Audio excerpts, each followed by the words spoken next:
Olá, que alegria estar com você, começando o programa A Vida em Foco aqui pela TV Evangelizar. Obrigado pela sua companhia. Eu sei que você me acompanha de todo o Brasil. Estamos transmitindo via satélite, canal digital aberto, YouTube, TV Evangelizar Oficial.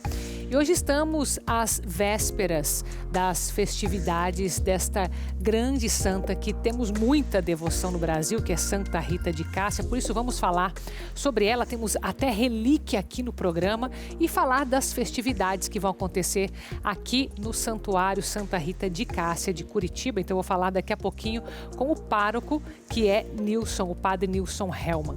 Também vamos ter lançamentos de livros que vão ajudar você que tem crianças que precisam desfraldar, se livrar da chupeta. Você vai ter algumas dicas muito importantes sobre isso. E também vamos falar deste caso que é a drenagem de hematoma subdural, pelo qual passou o ator Tony Ramos. Então fique comigo que está começando o programa A Vida em Foco.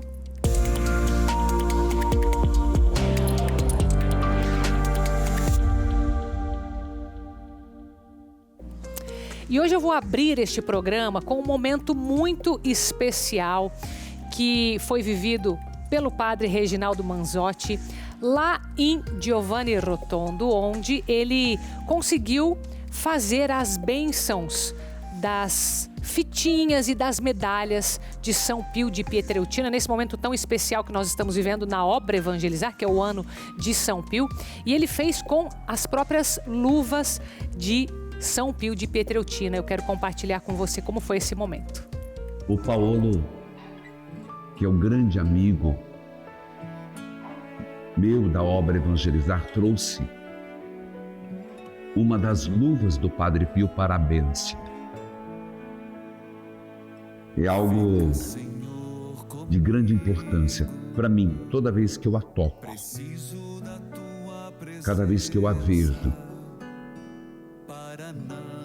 E é com ela que eu darei a bênção geral, porque o tempo não me daria para fazê-la individual, que é o que eu gostaria. Mas eu quero abençoar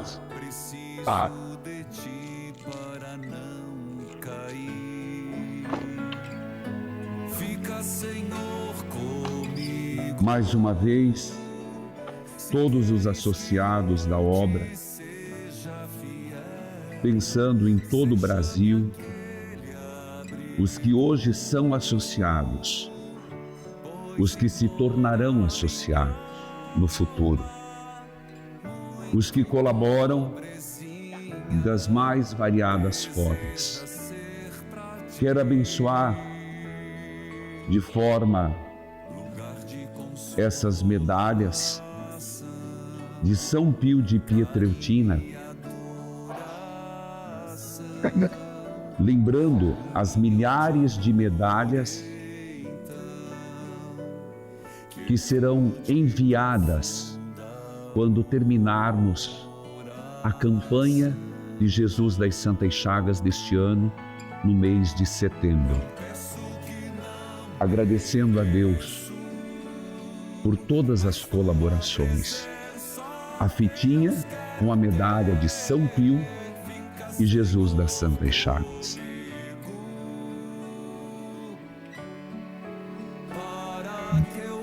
Abram suas mãos para receber a bênção.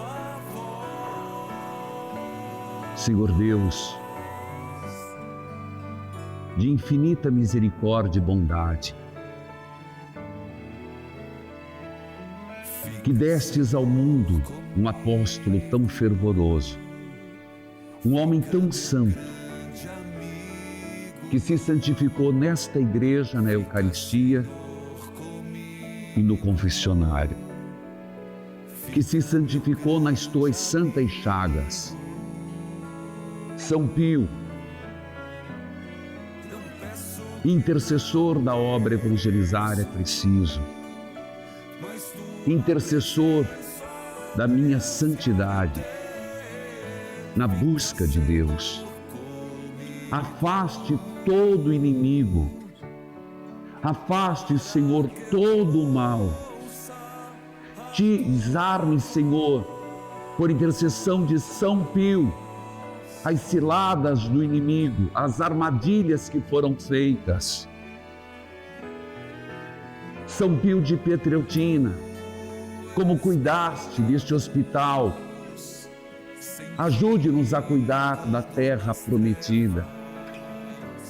Como Deus colocou no teu coração, São Pio, esta obra maravilhosa que passa de geração em geração.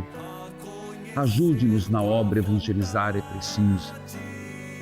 Mande padres para esta obra, para que a sucessão seja garantida, São Pio.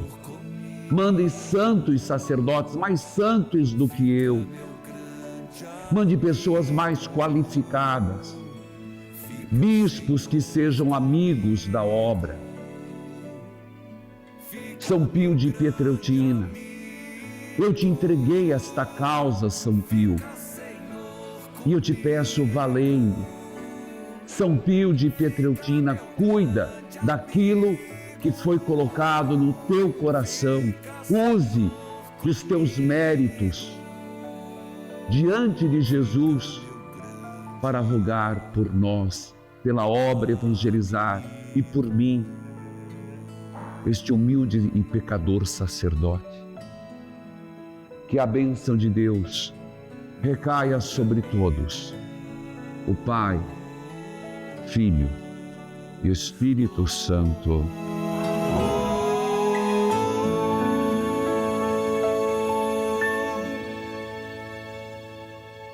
Momento muito emocionante, onde o Padre Reginaldo pediu por todos os associados, por você que é associado, por você que vai se tornar um associado. E você viu que todas essas fitinhas e as medalhas que nós fizemos questão de trazer aqui para você serão as mesmas que serão enviadas como uma forma de gratidão por todos aqueles que estão fazendo possível este sonho da terra prometida se tornar realidade. Por isso que ao final da campanha de Jesus das Santas Chagas deste ano de 2024, você que está fazendo esse teu esforço, eu sei, todos os meses de nos ajudar com esse valor extra, que não importa o valor, é muito importante para nós nessa terra prometida. Será enviado na sua casa, abençoado, direto de Giovanni Rotondo, com as luvas do próprio São Pio, Padre São Pio de Pietrelcina. Então, muito obrigada desde já a você que está conosco desde o primeiro mês e persevere, vamos juntos nesta campanha de Jesus das Santas Chagas rumo à terra prometida.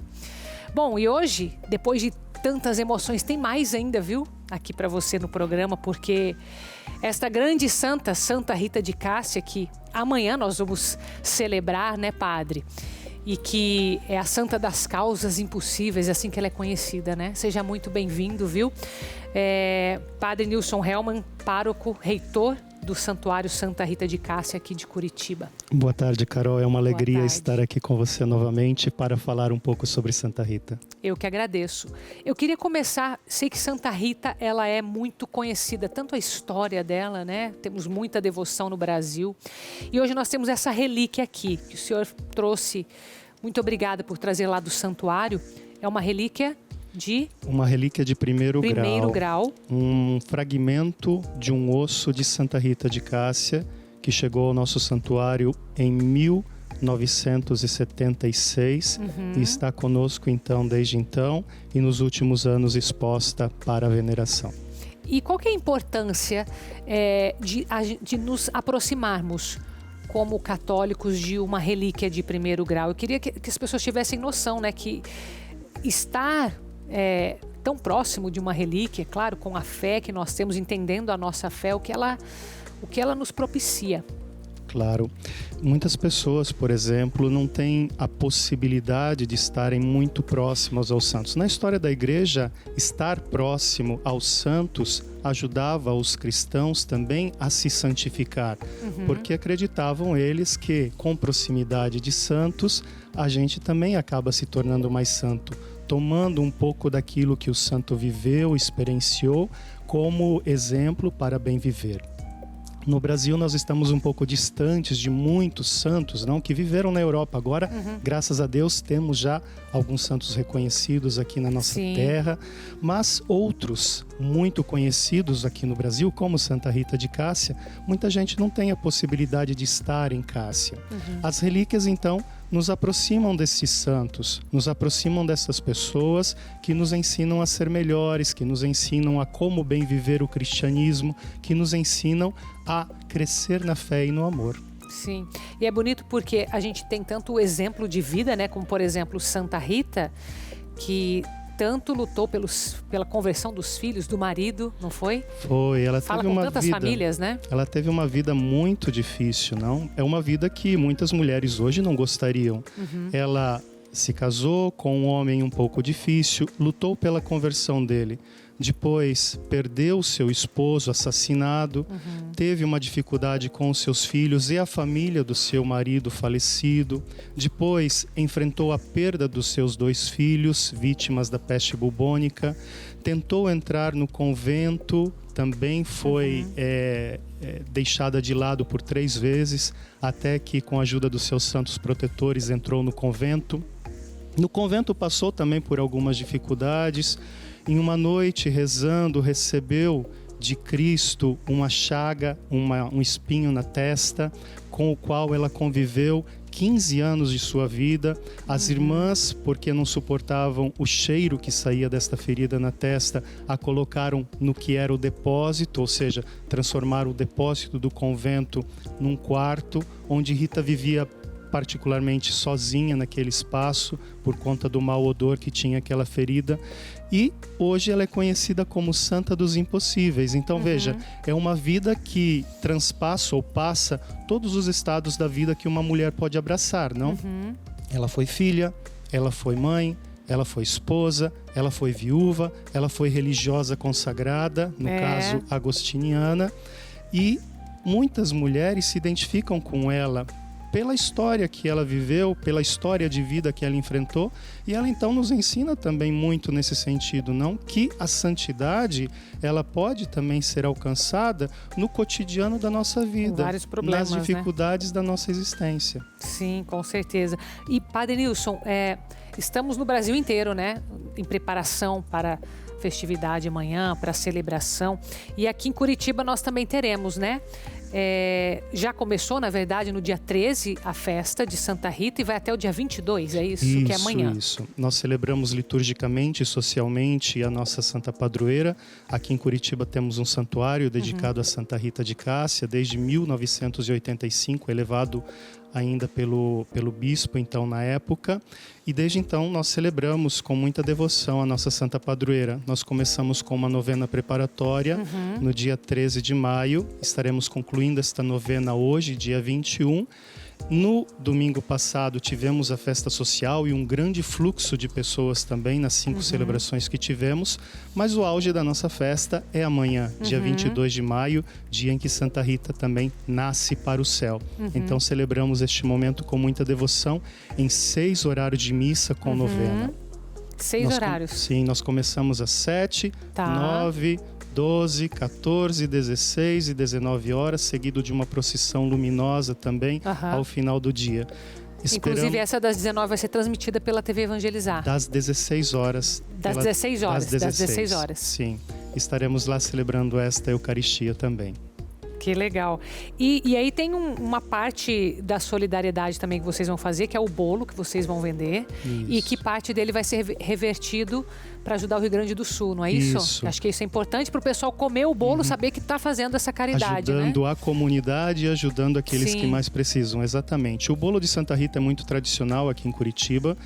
E neste ano, por conta desta realidade dos nossos irmãos no Rio Grande, o CPP, a Comissão de Pastoral da nossa paróquia, decidiu então doar ou fazer este ato de caridade também como um sinal concreto da própria comunidade, não? Então, a cada fatia de bolo vendido ao longo da festa, R$1 será destinado às comunidades do Rio Grande do Sul, aquelas pessoas que mais necessitam de nossa ajuda. Nós, até o dia de ontem, vendemos quase 9 mil fatias de bolo. Isso significa R$9.000. Aquelas pessoas que precisam. Então amanhã ainda teremos a venda de bolo, amanhã ainda teremos esta comercialização. E é interessante que as pessoas, sim, ajudam pela comunidade, ajudam por essas pessoas, mas elas também compram o bolo porque pretendem encontrar a medalhinha de Santa Rita dentro do bolo, que também é uma tradição ali na comunidade.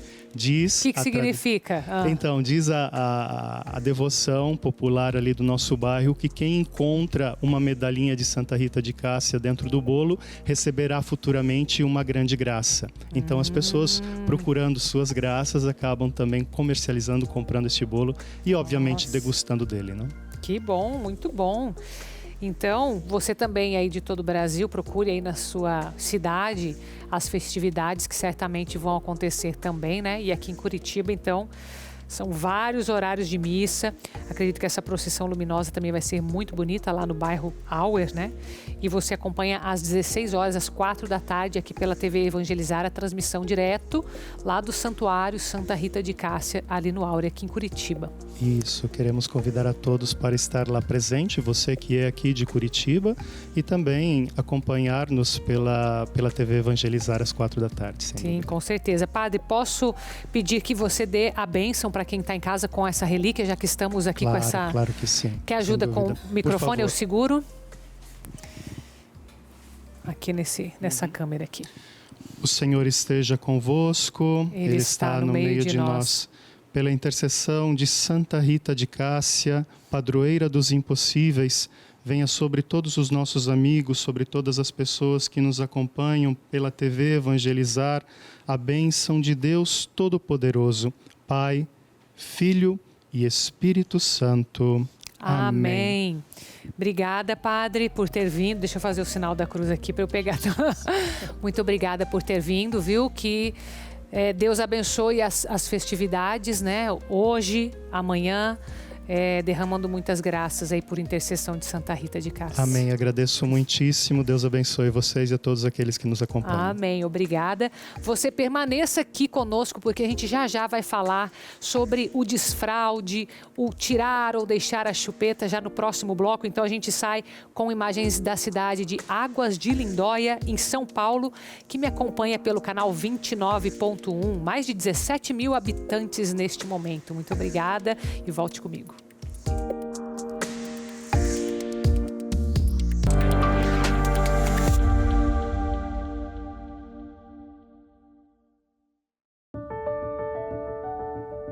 A multidão toda procurava tocar em Jesus, porque uma força saía dele e curava a todos.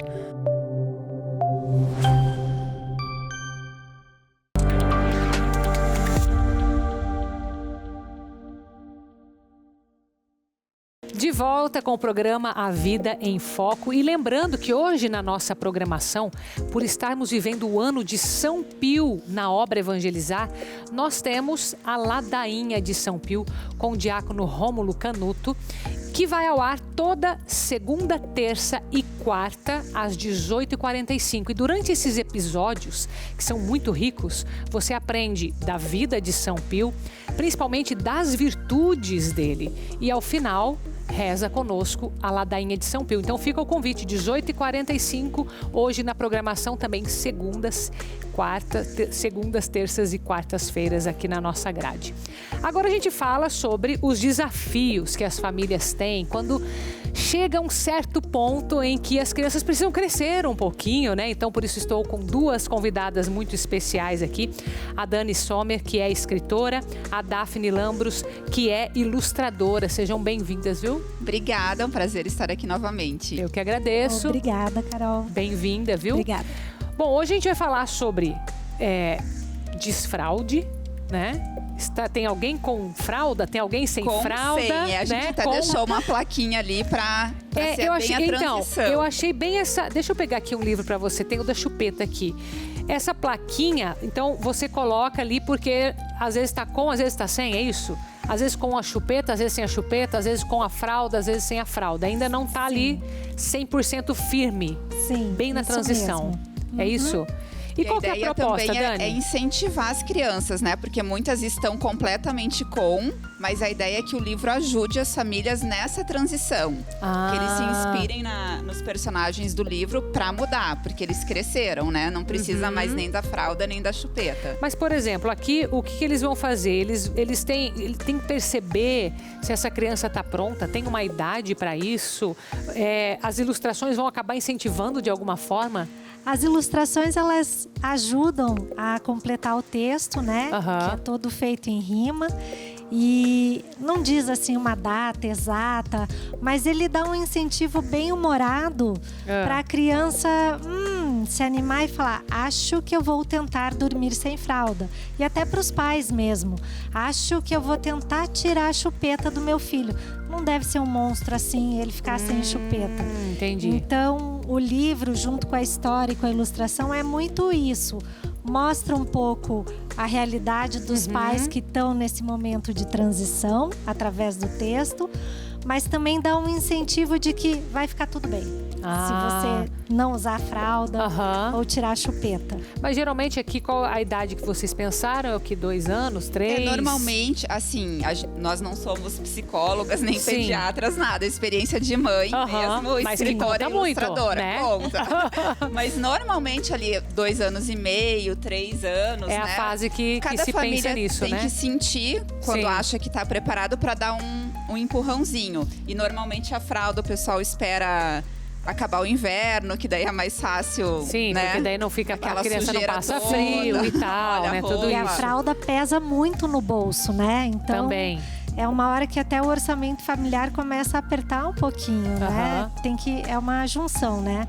Do clima perfeito, do orçamento familiar e também de sentir a criança, né? Porque a criança, ela vai dando os sinais, né? Eu sei que o foco não é a gente falar do desfraude em si, vocês, se bem que, né, tem a experiência para ter escrito tudo aqui, mas eu me lembro que a minha filha, 10 anos atrás, ela vai fazer 14 já. Ela saiu por volta dos 2 anos, que foi quando o irmão nasceu.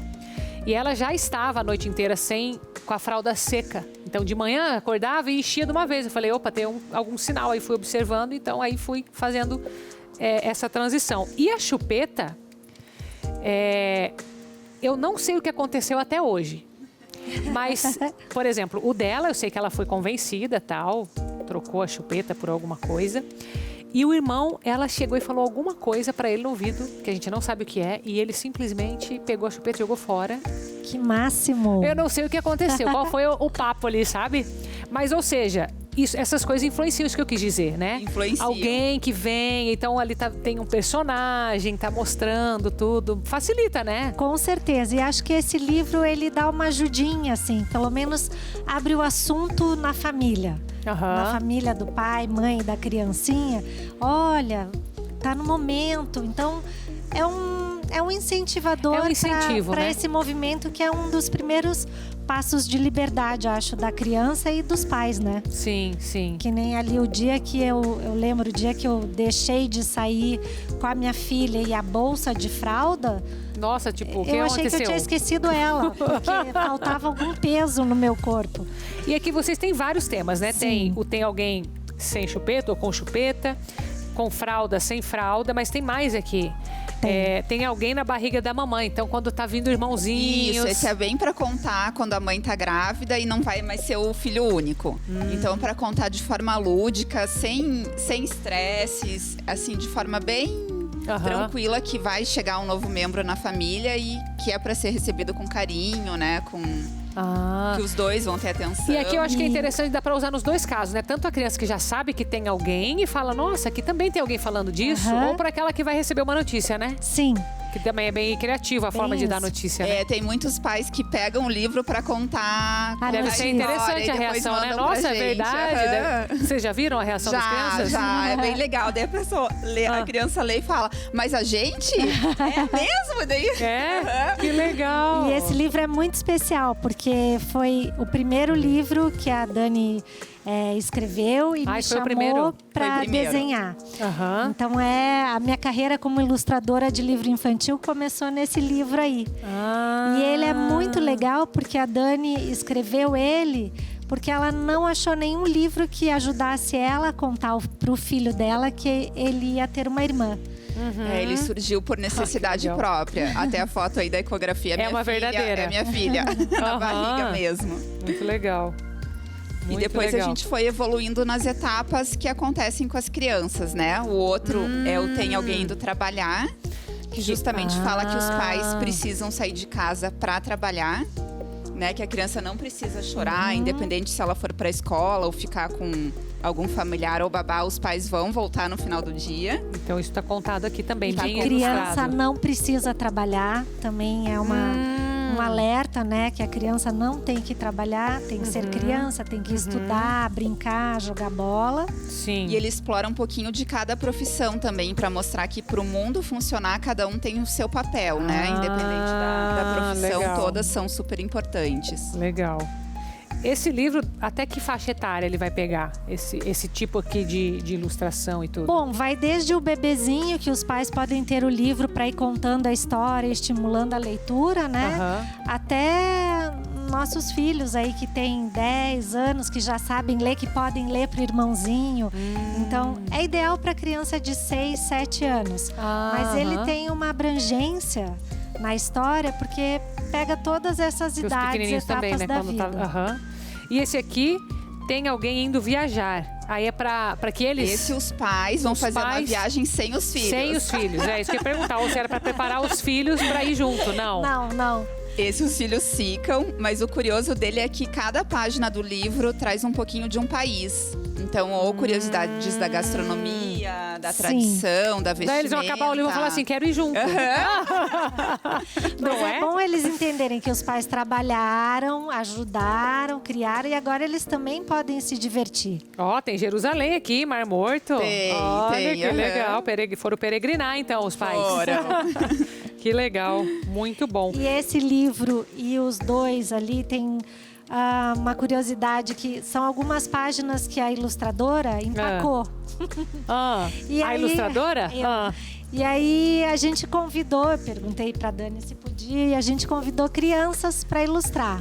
Então não tem Nesse Alguém aqui? Indo Viajar, foi uma menina de 7 anos. Olha. E os dois novos que a gente lançou sábado foi a filha da Dani, que ilustrou já tá virando detalhes. Já tá preparando. Não trabalha ainda, mas já está preparando. Já. Pode trabalhar, mas pode Por desenhar enquanto, pro pode. livro. Mas se divertiu, autografou, né? Autografou. Viu só? Que legal. Mas pode ser uma escritora, tá vendo só? Claro. Tá influenciando, né?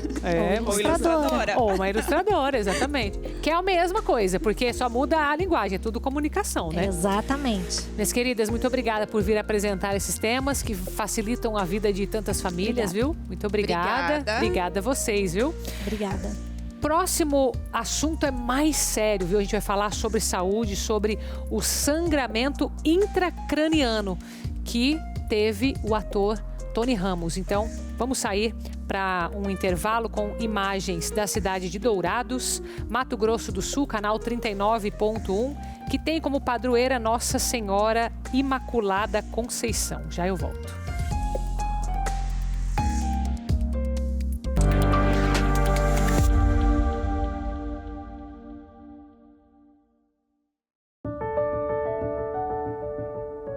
Não fui eu que ordenei a você? Seja forte e corajoso.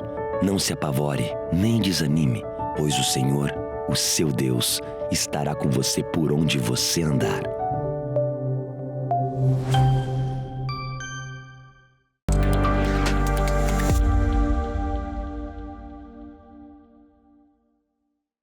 Estamos de volta com o programa A Vida em Foco e durante todo esse mês de maio, que é mês mariano, nós estamos com uma programação especial.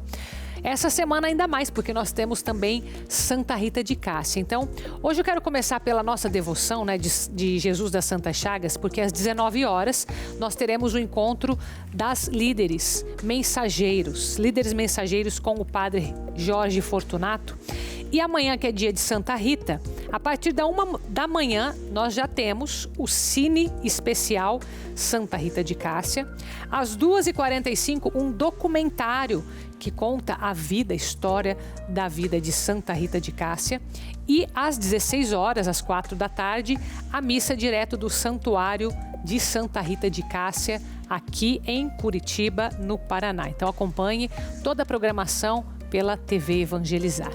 E agora nós falamos sobre saúde e algo bem específico, né, que veio à tona justamente por causa do caso do ator Tony Ramos.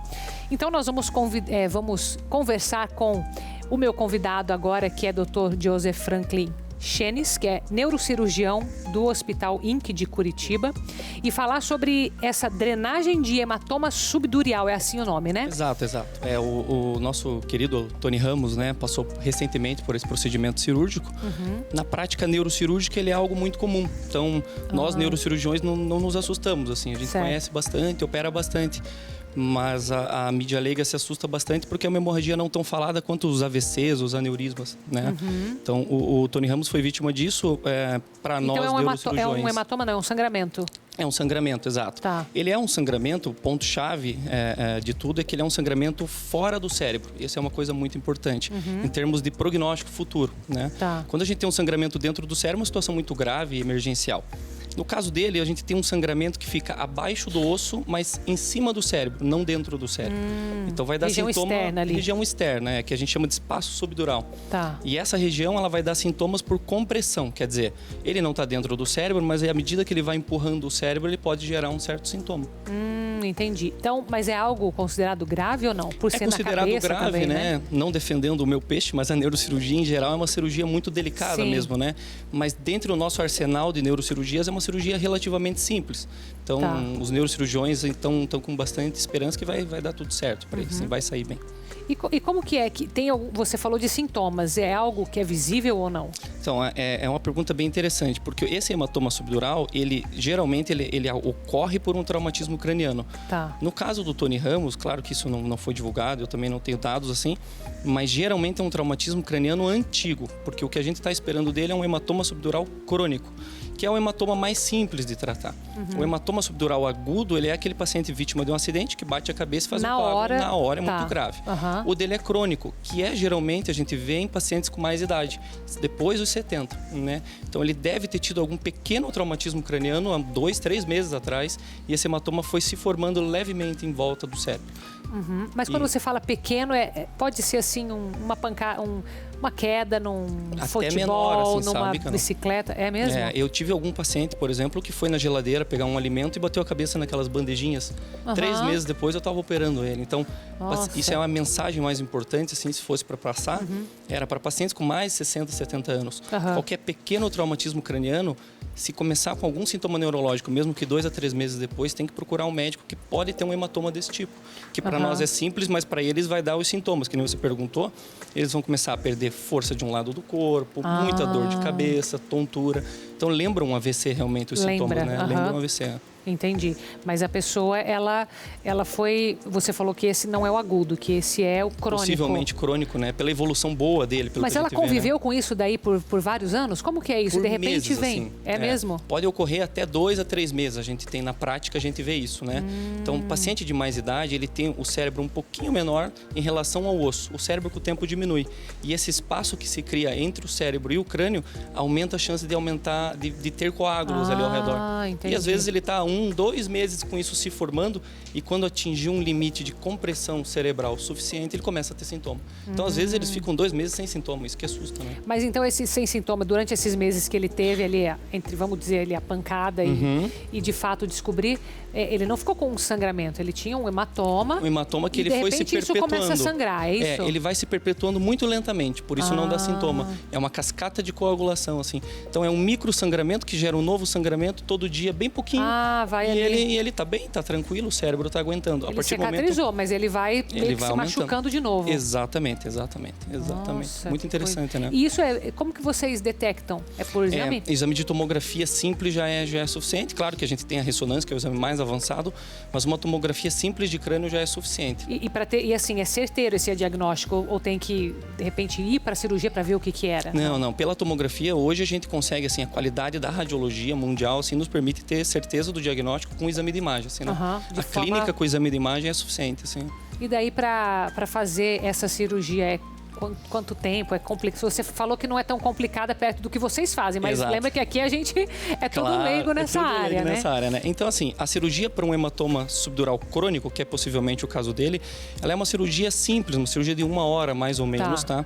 E ela é feita com orifícios. A gente faz um orifício no crânio, na região do hematoma. Então não fica um corte assim... É feito um cortinho e um pequeno furinho. Um pequeno furinho. E a gente basicamente aspira esse hematoma. Né? Essa é a ideia. Então é bem pontual onde está ali. Pontual onde está o hematoma, você faz de 1 a 2 furinhos na região do hematoma, drena, e em geral o paciente 3 dias está em casa, com vida normal. Né? Diferentemente do hematoma agudo, paciente vítima de acidente de carro, que precisa de uma cirurgia grande, tirar osso, drenar hematoma, dias de UTI. Então, o dele a gente está esperando que seja um hematoma crônico, que é a melhor evolução. Mas o crônico, ele é tão mais simples porque... Pelo jeito que aconteceu? É pelo mecanismo que aconteceu, exato. Pelo trauma ser mais leve. E por ser um paciente de mais idade e ser um hematoma que vai aos pouquinhos. A idade interfere bastante, exato, né? Existe uma adaptação do cérebro àquele pequeno sangramento. Diferente de um sangramento agudo, que o cérebro não está preparado e recebe uma carga de sangue muito alta. Essa é a diferença. Entendi. Tem alguma genética envolvida ou não? Por exemplo, a pessoa está ali com... Sei lá, tem a ver com a sensibilidade, um osso mais fraco, não tem nada a ver com isso? O osso mais fraco é uma possibilidade. Se tiver um osso um pouquinho mais fino, assim, em geral. Mas se eu fosse falar assim, o fator de risco é paciente de mais idade com traumatismo craniano, mesmo que leve. Sempre é isso. Nunca tem um estilo de vida... Nesse caso, até não. Nesse caso, é mais traumatismo mesmo. Entendi. E a recuperação é relativamente rápida? Bem. Assim, no hospital que eu trabalho, que é o Instituto de Neurologia de Curitiba, em geral, os pacientes ficam de 3 a 4 dias internados pós esse hematoma e recebem alta muito bem clinicamente. Assim, né? Tem alguma restrição que fica depois? Em geral, vida normal. Deitar, nada disso. Nada disso, então, vida normal. Então é bem simples mesmo, assim. Não é nada simples, né? Para se preocupar. É que assim, tudo que mexe na saúde, todo mundo se preocupa, né? Ainda mais na cabeça, né? Assusta. Mas que bom que você desmistifica um pouco isso, porque senão as pessoas ficam também apavoradas, né? Apavoradas, né? Achando que é um sangramento, um AVC, né? E é bem diferente do AVC, né? É um hematoma externo que é sério, mas que em geral, com bom tratamento, fica bem. Tá, agora se a pessoa não cuidar, se ela passar muito tempo com esse sangramento, o que pode acontecer? O sangramento pode, de uma maneira, ele comprimir o cérebro, tamanha compressão que pode gerar convulsões. Comprimir porque ele forma tipo uma bolha ali no meio, ou ele vai inchando? Ele vai empurrando o cérebro, assim. Ele vai então empurrando. É algo como se fosse um galo, né? Como se fosse só que lá dentro. Só que lá dentro. Exatamente. Nossa. E se deixar passar, pode gerar convulsões, perda de força em perna, braço, tudo. O importante é cuidar. É ir ver o que está acontecendo. Exatamente. Dor de cabeça não é comum, é bom ver. Não é comum. Tá. E pacientes com mais de 70 anos, dificilmente eles têm dor de cabeça, né? A gente recebe mulheres com dor de cabeça no pronto-socorro dos 20 aos 30, é normal. 60, 70 anos, dor de cabeça, acende uma luz pra gente sempre, né? Interessante. Muito bom. Olha, te agradeço, viu, doutor Joseph? Imagina. Muito bom. Acho que eu perguntei praticamente tudo, né? Tem alguma coisa que eu poderia ter te perguntado? Né? Foram ótimas perguntas. Que bom, então. Te agradeço, viu? Muito obrigada. Seja sempre bem-vindo aqui à TV Evangelizar. E obrigado por tirar o seu tempo para vir aqui esclarecer, viu? Eu que agradeço. E obrigada a você também que acompanhou a gente até aqui. Nós temos um novo encontro amanhã. Todos os dias estamos aqui na programação da TV Evangelizar às 3h30, ao vivo para todo o Brasil. Então continue na nossa programação. Fica com Deus e até amanhã.